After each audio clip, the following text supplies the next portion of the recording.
Union Home Minister Amit Shah chaired a high-level meeting in New Delhi yesterday to review the security and rehabilitation status of internally displaced persons in the state.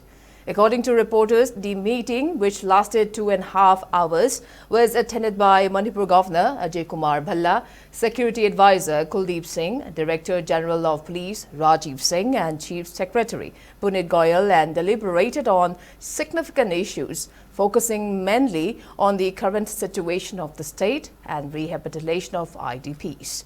According to a report obtained from national media, an official who attended the meeting said that the review meeting was crucial as the centre is planning to extend the president's rule in Manipur when it comes to an end on February 13.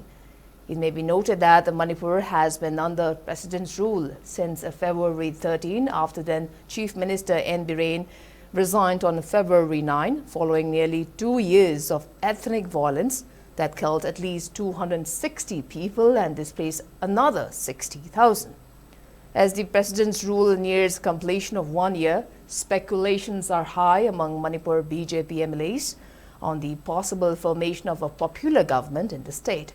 For now, the meeting has left everyone gazing on whether Manipur will get another extension of president's rule or whether the state will see restoration of popular government.